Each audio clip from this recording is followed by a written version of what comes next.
Hello folks, Abfielder here, and we all know barring any major last minute screw ups from Mojang that 1.18 will drop before Christmas, hopefully sometime in the next few weeks. And with all the changes to terrain generation, to caves, to ore generation, the survival experience will change somewhat, and I was wondering what that might be like. So I spun up a hardcore world in 21W43A. It has since been upgraded to 44A, and somehow, by no minor miracle, I have survived 100 days to let you guys know what survival Minecraft will be like in 1.18.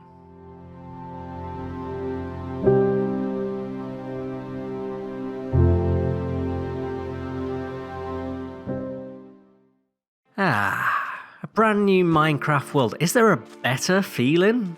All my plans are in front of me, the world is my oyster, and because it's a hardcore series, a no doubt weird and wonderful gruesome end is in store, but not in today's episode. Now, I'm no hardcore expert. In my last series, I died 3 episodes in to an iron golem, of all things. Did not know he was going to be able to hit me. My own fault. But I don't think spawning in a desert is that handy. I have chosen this seed completely at random. Rather than pick a seed that I know is really nice, I thought I'll pick one at random. I'll play this like a true survival world, a true hardcore world, where I don't know where anything is and I've got to do some exploration and start this game like really from scratch. So I'm going to get some trees down because, well, a desert, it's not great. Swamp, also not great.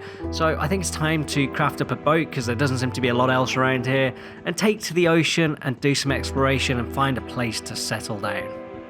So my initial experience and this is day 1 still of this world, is that actually it's probably a tiny bit easier. It might be the seed that I've got than 1.17. And the reason it's easier is because I'm able to jump in this boat. I'm at no danger whatsoever from mobs, and wherever I go, I'm able to find villages. They're never too far from the shoreline. So I know they dialed it back. They were super common. They dialed it back in one of the snapshots, but they're still pretty common. I'm able to get all the resources I need to start up a village. Some wheat, some seeds, some radishes. There's a stone cutter in the house to the right here. Check it out. So we're going to grab that. But we're still in this desert. The one thing that you'll find with 1.18 is the biome transition is a little bit smoother. So, you know, where we had that desert and the swamp, we then have a warm ocean, and that's still next to a desert. So it takes a while before the biomes kind of transition into cooler plains and like the snow biomes and things like that. So I'm going to get on with exploration and see if I can't find a decent place to set up a base. So I know my experience is going to be different to everyone's because I have somehow picked a seed that just seems to be completely ocean. But I am finding villages on the shoreline nearly everywhere, and by the time I settle down, I'm going to have everything. I'm not going to need to do that much more exploration. Like I said, another village up here with the berries, with the pumpkins, and various things I'm just going to need, and it's just going to save me so much time. So in some ways, easier than 1.17. So by virtue of all those villages and the fact that I found a bunch of sunken ships and treasure chests, I've got a whole bunch of stuff to get my base set up. I found an area in this plains biome, forest biome, whatever biome it is, to get set up in. I'm chopping down some trees, creating some farmland, and it's very similar to Minecraft 1.17. Previous at this point, no real difference. Like I say, thanks to all those villages and stuff, felt a little bit easier up to this point. So we now are into day 7, and this is where the experience gets tricky and more difficult than previous versions of Minecraft, and let me tell you why. I've been quite lucky. I found this abandoned mineshaft, so I'm able to find some coal, some iron and what have you. But if you haven't already, I'll put it on the screen now. This is the ore, kind of the ore spread in 1.18. It used to be that you go down to y=11. I think that's pretty much where everybody went, and you could get diamonds, redstone, iron, coal, basically everything you needed. You just do the tunnel mining, I've completely forgot what it's called, the strip mining. But that becomes a lot more difficult in 1.18 because the ores are spread across different levels. So you have to have kind of a level for coal and iron, and then different levels for redstone and diamonds. And what we'll see throughout the entire kind of 100 days, I think I found 2 diamond ore. Even when I mine down like right at the bottom of the world to try and find diamonds, I really struggle to find diamonds. That is super tricky for a hardcore world. What you have to do, and it almost makes you do it now, is venture into the caves, which is the last thing you want to do in hardcore. They're lethal, absolutely lethal, especially with the light changes, so stuff only spawns at y=0. But you have to get a shield, you have to venture in there and just cross your fingers and hope. If you venture into those caves, you do get rewarded. You find plenty of iron and coal, and if you get down to the deep slate ones, you'll find plenty of diamonds as well. But yeah, strip mining, well, my experience strip mining in this version is that it's not that useful. So yeah, I switched up my strategy. I braved the caves like a big boy, and you can see why I want to avoid them. I've got a creeper here. I've got a creeper over there. There's another one, I think, down here as well. So once I kill this fella, a zombie's going to appear, and then another creeper's going to head my way as well. You have to be hyper aware when you're doing the exploration in here. Here we go. They're on their way up. You have to be hyper aware, but you can see like there is coal over in the background there. And plenty of iron to be had as well. So yeah, you've just got to brave these things out, and just particularly in your hardcore world, just hope that nothing falls on your head and blows up. On the flip side, with those light level changes, I'm in my little starter house that I'm building up here. I'm not sure what day it is, probably 11, 12, something like that. And I've got really minimal amounts of torches. I've got some torches over there on that wall, and then 2 more.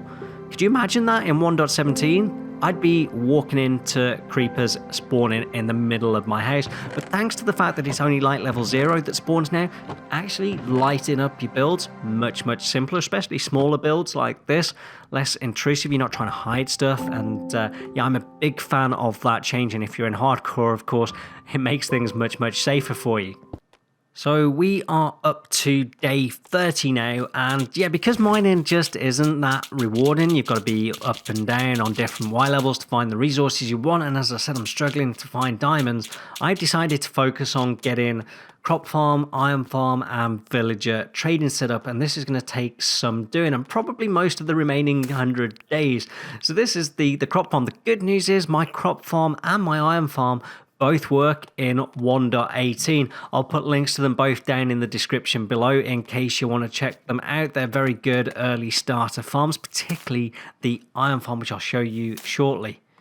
I got everything except a melon, and melons are really, really useful for villager trading with the farmers to get some emeralds. So it's given me a chance to come out and do some exploration, because the terrain that I was looking at was very 1.17-y. You wouldn't have known I was on 1.18. But at least we've got some 1.18 terrain here. Now, the only thing you have to be careful of in 1.18 when you're in the overworld and above the caves is the fact that caves can really cut in, give you some really sheer cliff edges, and you get some weird funky stuff with villages as well. Check this out. So yeah, you could just be running along, and I don't have feather fall in 4. I would not like to test that drop. Now, we've got a zombie, and this is something else I want to show you, because I've seen this before. You sometimes get these massive overhangs now. You did get them a little bit previously, but they're a lot more common, where the train sort of goes into the cave like that. And you have to be super careful. They are absolute mob spawners. So you just have to watch out for creeps and stuff. And you get stuff like, we'll see it in a second, this house that's just hanging in midair. It's almost like the village is placed on the terrain, and then the cave carvers come along and carve out the caves, and then you're left with a house in midair. We got some funky, they're hills, they're not really mountains behind these villages, and they look really cool. In terms of traversing the terrain, it's not that much more difficult than 1.17, with the exception of these things here. You have to be a little bit careful when you're in the hillier terrain, just to make sure you don't fall off anything. Get feather fall in 4, folks, if you're in hardcore. And we've got another house there in midair, so things that I kind of hope they'll fix before we get to the live version of 1.18, but I'm not overly convinced they will. And like I say, a lot of villages, they're a little bit easier to find than 1.17. Even when I'm not on the ocean, I'm finding them quite a lot. Good news, I got that melon, and I've also got my iron farm built. That's it over there. As you can see, it requires a fair amount of slabs, but it does mean you can place it on the ground. You haven't got to place it up in the air like you see with a lot of the farm designs on YouTube. And as I say, absolutely works with 1.18. You'll get about 400 iron per hour. That's basically max efficiency for a single cell iron farm in Minecraft 1.18. So check out that design. The schematic, the Lightmatic, is on my website, appfielder.com. So yeah, nice and easy to build. And yeah, if you're in hardcore and you're trying to avoid those caves like I am, it is absolutely essential. So having something easy to build like this is perfect. More good news then, the villager breeder works perfectly, as you might have guessed, since how I've got an iron farm. I'm using the logical Geek Boy design, and just to let you know, it does indeed work in 1.18. We're going to get a villager come flying past us right now, on his way to my automatic crop farm, which is a more compact version of the, I think it was the logical Geek Boy design. I think Shulkercraft did a tutorial on it, but I think logical Geek Boy actually designed it. It's a more compact version. There's less water required, less resources required. You get a little bit less in the way of carrots and potatoes, but I've got 2 layers. I've got 4 cells on each one. It's a stackable design. I've got potatoes on the top here, 4 cells of it, and then below this I've got 4 lots of carrots, which is all going to be super useful for the trading. As you can see, I really need to get that trading set up. I'm, breaking those tools. I don't have a huge amount of iron left. I need to go and explore some more caves. So I think next up is going to be the villager trading hall. I've got my trading hall up and running in terms of farmers anyway, and I'm just heading over here to pick up some crops. You can see how quick this thing is chucking out carrots and potatoes. It's utterly insane. The one thing I'm struggling with though is I haven't seen a slime. Now, I don't know if slime chunks are the same in 1.18 as they are in 1.17, so I'm either going to have to drop lucky and see a slime and hope that I've got a slime chunk, or I'm probably going to have to go with a swamp design. There were some swamps over at spawn, if you remember. Got me pumpkins set up there as well, and then just here to the left, got me 6 farmers, and then I've got like armorer, weaponsmith, toolsmith, and a cleric as well. So I'm just trading up, unlocking their trades, and getting me some emeralds as well. As I said, this all works very much the same as 1.17, but without the slime, without being able to make sticky pistons, I don't really have a way of doing the zombie discounts, and to be honest, I've got to go into the nether as well to get blaze rods, and yeah, I'm just not ready for that. I need some diamond armor before I go and check that one out. So I got the villager trading set up nicely. I got myself some diamond tools, which you can see down in my hotbar, and I got some diamond armor as well. And it's time to brave the nether and go and get some blaze rods. So I've used chunk base to find a nether fortress. I believe the nether side of things is the same. I actually dug out a one level of a slime chunk at like y equals 39, so stuff should spawn. Not a single slime has spawned. Now, either it's not a slime chunk, the slime spawning mechanics might have changed, like maybe they're lowered down now, I don't know, or I've just been unlucky, it's a single layer and the mob cap's taken up by everything else, but not a single spawn. So I think I'm going to have to go for a swamp design. Probably won't get that done in the 100 days, so I haven't been able to do the zombie discounts, but with the amount of carrots and potatoes, melons and pumpkins, and even the iron that I've been able to sell as well, I've been able to get the diamond stuff that I need. Like I say, I don't think if I'd have been mining in this time, I would have got all that stuff, and plus it's got some minor enchantments on as well. So yeah, I hope you like my bridging method. Now, I don't know what people favor here, but I always favor putting my bridges in the lava in the early game, and let me tell you why. If I fall in, if a gas knocks me off or something like that, if it's down here, I've got a minor, I don't want to test it, but I've got a minor chance of getting back out the lava, whereas if it was any higher, I would be well screwed. So that's why I do that down here. What do you think of that technique? Is there a better technique? So we are basically up to day 99. No, wait, day 98. We're going to wake up and it'll be day 99. And I'm just doing some last minute things just to make this area look just a little bit nicer before we hit that magic day number 100. So I've been down and I've done a bunch of strip mining. I wasn't really after diamonds. I was after deep slate and I just wanted to see if I'd find any more diamonds. Let me tell you, I found nothing when I was doing that strip mining. I was doing strip mining with a 2 gap in between each tunnel. So we've got a very nice starter area up here. We've got the manual farms to the right. We've got a lovely little path down here, down to our 2-layer villager, automatic villager crop farm. And I'm just going to build a nice little simple structure around this, just so it's a little bit neater, a little bit safer if I want to stand down here. But yeah, that's it, folks. I've got up to day 100, basically, without dying, and found lots of things out about 1.18. And many of the things I've already said, but I'm going to repeat them here in my little summary.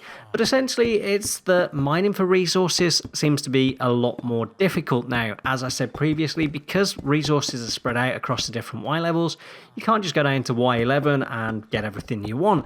Even that said, if you're doing strip mining, diamonds in particular seem to be extremely rare. Now, down at the bottom of the world, I found quite a bit of redstone, but still no diamonds. If you're brave enough to go in caves, you're going to get coal, you're going to get iron. There was absolutely no shortage of copper. Copper was absolutely everywhere. What other resources are there? Gold, blue lapis, I found all that stuff, but it was diamonds that I really, really struggled with. And that made me focus on the villager trading hall to get all my my tools and my armor. I don't know, I wouldn't have had to done that in 1.17, so it makes it much more difficult. But on the plus side, as we saw earlier, lighting up builds is a lot better now. If you've got a nice little house, you only need a couple of torches to light it up. You haven't got to flood it with light to make sure stuff doesn't spawn. That's a massive improvement. Navigating the world seems to be a lot easier. I know that I got an ocean seed or a big ocean at my spawn, so that helped. But even when I was exploring for the melon, I still had an ocean, but if you went into the rivers and stuff, you could just explore by boat. And again, that made it quicker and it made it a little bit safer. So it kind of balances out the difficulty that you get with the ores. So all in all, I would say it's ever so slightly trickier, but not a huge amount, nothing to worry about. And honestly, it's worth it for all that wonderful new terrain generation. Folks, I hope you enjoyed this video. If you did and you want to see the next 100 days, then the easiest way to do that is to convince me it's worthwhile by subscribing, by liking, by commenting. Folks, I hope you enjoyed the video. I'm Abfielder. That's all I have time for. Goodbye.